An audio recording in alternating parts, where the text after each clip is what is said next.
తెలంగాణ కోసం పోరాటం చేసిన ఉద్యమకారులను తెలంగాణ సెక్రటేరియట్లోకి వెళ్లకుండా అడ్డుకోవడం సిగ్గుచేటు. తెలంగాణ ఉద్యమకారుల ఫోరం రిజిస్టర్డ్ రాష్ట్ర అధ్యక్షుడు ఊరుగంటి ఆనంద్ పిలుపు మేరకు తెలంగాణ వ్యాప్తంగా వందల మంది ఉద్యమకారులతో కాంగ్రెస్ ప్రభుత్వం ఎన్నికల ముందు ఇచ్చిన హామీలు నెరవేర్చాలని హైదరాబాద్ సెక్రటరీ భవనం ముట్టడిలో భాగంగా ఖమ్మం నుండి ఉద్యమకారులు రాష్ట్ర కార్యదర్శి డాక్టర్ కెవి కృష్ణారావు ఉమ్మడి ఖమ్మం జిల్లా చైర్మన్ పసుపులేటి నాసరయ్య ఆధ్వర్యంలో బయలుదేరి వెళ్లారు.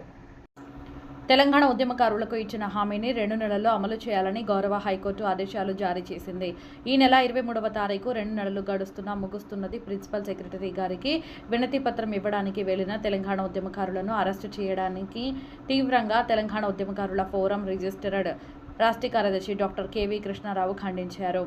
తెలంగాణ కోసం పోరాటం చేసిన ఉద్యమకారులను తెలంగాణ సెక్రటేరియట్లోకి వెళ్లకుండా అడ్డుకోవడం సిగ్గుచేటని మండిపడ్డారు. అరెస్టు చేసి వివిధ స్టేషన్లో పెట్టడం దుర్మార్గమైన చర్య అన్నారు.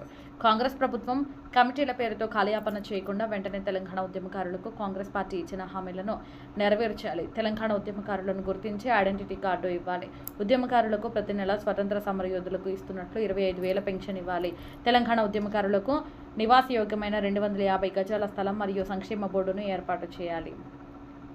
ఈ కార్యక్రమంలో ఉద్యమకారులు బచ్చల పద్మాచారి, పగడాల నరేందర్, లింగనబోయిన సతీష్, బత్తిన మధుగౌడ్, నెలవెల్లి వెంకటేశ్వరరావు, బుక్య శ్రీనివాస నాయక్, కొండ్రు రజనీకాంత్, అజ్మీరా వీరన్న, బానోతు రాంబాబు, గొట్టిపర్తి శ్రీనివాస్, మోత్కూరి వెంకటాచారి, అశోక్ సింగ్, గాజుల రవి, ఎస్కే యాకూబ్, గాలి రాము, ఇనుప సీను, కొట్టె ఉపేందర్, ఇనుప సుందర్రావు,